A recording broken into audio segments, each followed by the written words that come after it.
இயக்க சமன்பாடுகள் 5 கணியங்களுக்கு இடையில் இருக்கிற தொடர்பை தரும். ஒன்று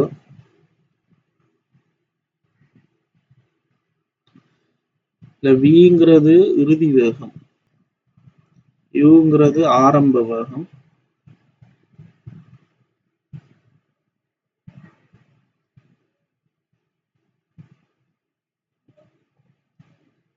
எஸ் இடப்பெயர்ச்சி,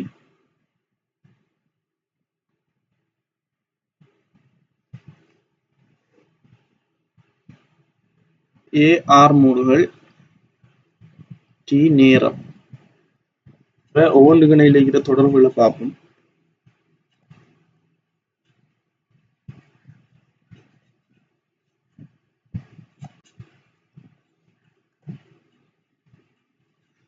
ஆர்மூடுகள்ல சமன்பாடு வேக மாற்றத்தின் கீழ் நேரம்.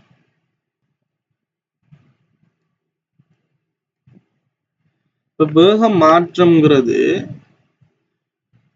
இறுதி வேகம்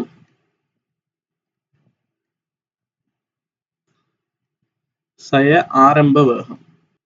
எனவே ஆரம்ப வேகம் u, இறுதி வேகம் v. இப்ப ஆர்மூடுகளை எப்படி எழுதலாம்? இதுல இறுதி வேகத்தை எழுவாயாக்கி எடுத்தால் u பிளஸ் at. இது முதலாவது இயக்க சமன்பாடு. அதாவது vங்கிறது இறுதி வேகம். இறுதி ஓய்விலிருந்து ஒரு பொருள் இயக்கத்தை ஆரம்பிக்குதுங்கக்குள்ள அதுல ஆரம்ப வேகம் வந்துட்டு 0. அதான் அர்த்தம். அப்ப ஓய்விலிருந்து ஆரம்பிக்கிற ஒரு பொருளுக்கு இந்த சமன்பாடு பிரிய வைக்கிறதுக்குள்ள u வந்துட்டு பயன்படுத்த தேவையில்லை. ஓய்விலிருந்து ஒரு இயக்கத்தை ஆரம்பிக்கிற பொருளுக்கு u வந்துட்டு 0, ஆரம்ப வேகம் இல்லை. ஒரு வேக நேர வரைவு x அச்சு நேரத்தை பிரதிநிதித்துவப்படுத்துது, y அச்சு வேகத்தை பிரதிநிதித்துவப்படுத்துது. இது ஒரு வேக நேர வரைவு. ஏற்கனவே கிராஃப்ல தெரியும் வேக நேர வரைவுன்ற பரப்பு வந்துட்டு இடப்பெயர்ச்சியை தரும். எனவே இப்ப இந்த இருக்கிற வரைவு வந்துட்டு ஒரு சரிவகம் வடிவில் இருக்கு.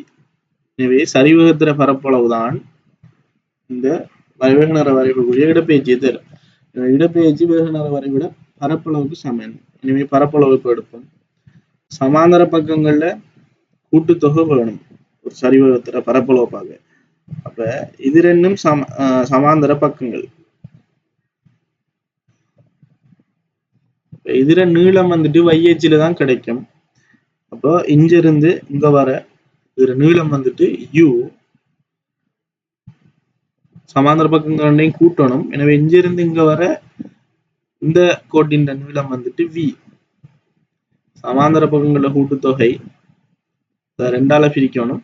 அடுத்தது செங்குத்துயரத்தால பெருக்கும். அதான் ஒரு சரிவகத்தின் பரப்பளவு. எனவே செங்குத்துயரம்ங்கிறது இந்த ரெண்டு சமாந்தர பக்கங்களுக்கும் இடையில இருந்த கோட்டின் நீளம். எனவே இங்க இருந்து இங்க வர இதுல நீளம் x அச்சில் இருக்கு t. எனவே இது இரண்டாவது இயக்க சமன்பாடு. அதாவது நேரமும் ஆரம்ப இறுதி வேகங்கள் தெரிஞ்சிருக்கக்குள்ள இடப்பெயர்ச்சியை கண்டுபிடிக்கலாம். இந்த இயக்க சமன்பாட்டுக்குள்ள v இருக்கு. v நமக்கு ஆல்ரெடி தெரியும். vங்கிறது u plus at. எனவே இத இங்க பிரதிடுறது v இதுக்கு சமன். அதால vக்கு பதிலா இந்த இத பிரதியிட்டு புது சமன்பாடு ஒன்று உருவாக்கலாம். இப்ப பிரதியிட்டுட்டோம். இப்ப இதை சுருக்கி இன்னொரு புது சமன்பாடை எடுக்கலாம். இப்ப இந்த கோவைய இந்த மேலுக்கு இருக்கிற அந்த கோவைய t ஆல பெருக்கும் 2. எனவே இது 2ஆல பெருக்கினா தெரியும், தனித்தனியே எழுதலாம். இப்ப இதென்னும் சுருக்கி எடுத்தால் எனவே இது மூன்றாவது இயக்க சமன்பாடா இருக்கு. ஏற்கனவே இடப்பெயர்ச்சியை காண்றதுக்கு இந்த சமன்பாடை பிரிய வைக்கலாம். வரைவில் இருந்து எடுத்து இந்த சமன்பாடு. ஆனா இங்க இந்த சமன்பாட்டுல எந்த கணியங்களுக்கு இடையிலான தொடர்பு இருக்கு? இடப்பெயர்ச்சிக்கு இடையிலான தொடர்பு. அடுத்தது நேரத்துக்கு இடையிலான தொடர்பு, அடுத்தது ஆரம்ப இறுதி வேகங்களுக்கு இடையிலான தொடர்பு. அடுத்தது இஞ்ச ஆர்முடும் சம்பந்தப்படுவது. இறுதி வேகம் இஞ்ச தேவையில்லை. இறுதி வேகம் இல்லாமலேயே இந்த சமன்பாட்டை பயன்படுத்தி இடப்பெயர்ச்சியை கண்டுபிடிக்கலாம். அடுத்தது முதலாவது ஆர்மூடுகள் சமன்பாட்டில இருந்து நேரத்தை எழுவாய் மாற்றம் செய்வோம். ஏழு பேர் வரைவிலிருந்து எடுத்த இடப்பெயர்ச்சி இந்த சமன்பாடு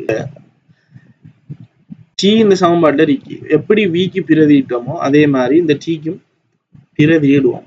எனவே முதல் கீழுக்கு இந்த ரெண்டும் பெருக்குவோம். இந்த 2a அங்கால மாத்திர இப்ப இந்த மேலுக்கு இருக்கிற இந்த ரெண்டு கோவையையும் பார்த்தா இது ஆல்ரெடி ஓஎல்ல இருந்திருக்கும். இது வந்துட்டு ரெண்டு காரணியை தந்திருக்கு. இந்த ரெண்டு காரணி எங்க இருந்து வந்திருக்கும்? இது வர்க்க வித்தியாச கோவையில இருந்து வரும். வர்க்க வித்தியாச காரணி எதிர காரணி தான் இந்த இது. எனவே இது வி வர்க்கத்தை எழுவாயாக்குவோம். 2as இது நாலாவது இயக்க சமன்பாடு இருக்கும். அதாவது இது இஞ்ச இது இவ்வளத்தையும் பெருமானங்கள் தரப்படுற நேரம் பிரதியிட்டு எடுக்கிற விட வி வர்க்கத்துக்கு சமனாரிக்கும். நம்ம எடுக்கிற விட எக்ஸின் ரூபமே வி வர்க்கத்துக்கு சமனாரிக்கும். எனவே நமக்கு இறுதி வேகம் தேவைப்படக்குள்ள அதன் வர்க்க மூலத்தை தான் கணிக்க வேண்டி வரும். எனவே இப்ப ஆல்ரெடி இறுதி வேகத்தை காண்றதுக்கு ஒரு சமன்பாடு இருக்கி நேரம் இங்க நேரம் தொடர்புபடுது. ஆனா இந்த சமன்பாட்டை பொறுத்த வரைக்கும் வியை கண்டுபிடிக்கிறதுக்கு நேரம் தேவையில்லை. அடுத்தது புவியீர்ப்பின் கீழ் இயக்கம். இப்ப சில இடங்கள்ல ஆர்மூடுகளுக்கு பெருமானம் தர வேண்டிய அவசியம் இல்லை. சில ஒரு பந்து நம்ம பிடிச்சு வச்சுட்டு கையை விடக்குள்ள கீழ் நோக்கி விடும். இது ஏன் எது காரணமா?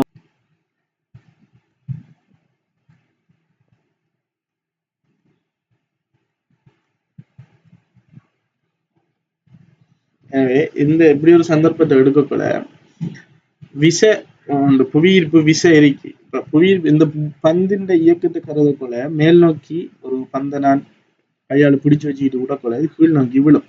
இப்ப இது கீழ் நோக்கி விழுகிறது. இப்ப இந்த பொருளுக்கு இந்த பொருளின் ஆர்மூடு என்ன இருக்கும்ங்கிறதான் கண்டுபிடிக்கணும். எனவே விசையும் ஆர்மூடும் சம்பந்தம் விசை சம்பந்தப்படுற இடத்துல ஆர்மூடு கண்டுபிடிக்கிறதுக்கு F7ma தான் யூஸ் பண்ணுவோம்.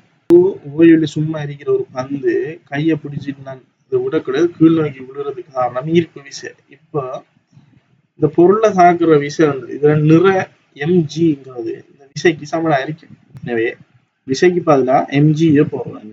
இப்ப ma இதுல எனக்கு ஆர்மூடுகள் தேவை. எனவே g சமன் a என்று வரும். gங்கிறது புவியீர்ப்பு ஆர்மூடுகள்.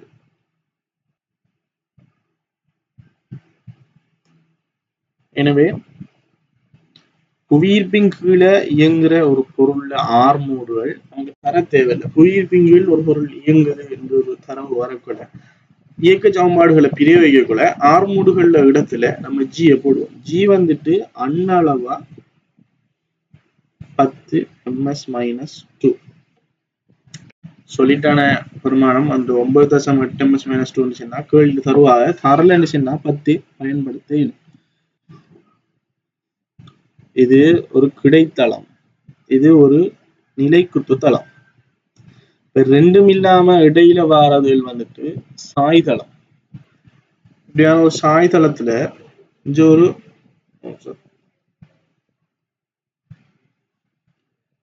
ஒரு போல் வச்சு அது என்ன நடக்கும்? இது உறுதியா தெரியும். இது இஞ்சால இந்த போல் உருண்டு கொண்டு அப்படியே வரும். இப்ப இது உருள்ற திசையில இதன் ஆர்மோடுகள் என்ன இந்த இஞ்சால இது ஒரு உருண்டு ஒரு இயக்கத்தை நடத்தும். இந்த வந்துட்டு ஆர்மோடு என்ன அரிக்கும்? சாய்தளத்துல ஒரு பொருள் போட்டோன்னா உருளுண்டு தெரியும். எனவே இதுல ஆர்மோடு என்ன அரிக்கும்? அதுல ஒரு பொருள் இந்த சாய்தளத்துல இருக்கு. எனவே இப்ப இதை வச்சாங்க சறுக்கி கொண்டு வரும். இதுல இந்த திசையில இது இந்த ஆர்மோடு என்னங்கிறது தேவை. விசை சம்பந்தப்பட்ட இடத்துல ஆர்மோடு கண்டுபிடிக்கிறதுக்கு F7ma பிரயோகிக்கலாம். எனவே இந்த திசையில இருக்கிற விசையை எடுக்கக்கூட நமக்கு ஆர்மூடுகளை கண்டுபிடிக்க இயலும். இதுல நிறை சரியா நிலைக்குத்தா தாக்கம். இதுல திணிவு எம்மாக இருந்தால் இதன் நிறை எம்ஜி தளத்துக்கு செங்குத்தா கொண்டு வர. இது தளம், இது கிடைத்தளம், இது கிடையில இருக்கிற கோணம் தீட்டா. எனவே இந்த இது செங்குத்து. எனவே முக்கோணின் அகக்கோணங்கள் படி இந்த கோணத்தினால் எக்ஸ் எடுத்தன்னு சொன்னால் இது 90. எனவே எக்ஸும் தீட்டாவும் சேர்ந்து 90 இருக்கும். அடுத்த ஒரு செங்கோண முக்கோணி அமைக்க. இது 90. எக்ஸின் குத்தெதிர் கோணம் தான் இது. அப்ப இந்த கோணமும் எக்ஸ் ஆக இருக்கும். இந்த கோணமும் இங்க எக்ஸ் ஆக இருக்கும். எனவே இப்ப மிச்சம் இருக்கிற இந்த கோணம் எதுக்கு சமனா இருக்கும்? எனவே இந்த முக்கோணியை எடுக்கக்குள்ள இங்க ஒரு செங்கோணம் இருக்கு 90. இந்த முக்கோணத்திலேயே ஒரு செங்கோணம் இருக்கு, பெரிய முக்கோணத்துல. இங்க எக்ஸ் இருக்கு. இந்த இது குத்தெதிர் கோணம்ங்கிறதால இந்த பகுதியும் எக்ஸ் ஆக இருக்கும் இந்த முக்கோணத்துல. எனவே எக்ஸ் கோணம் பெரிய முக்கோணத்துல இருக்கு, சின்ன முக்கோணத்துல எக்ஸ். எனவே இப்ப மூணாவது கோணம் கட்டாயம் ரெண்டும் சமனா தான் இருக்கும். எனவே இது தீட்டாவாக இருந்தால் இந்த கோணம் வந்துட்டு தீட்டா இருந்தால் இங்க ஜி ஆக இருந்தால் அப்ப அந்த கோணத்தை நம்ம கண்டுபிடிச்சாச்சு. நிற எம்ஜி.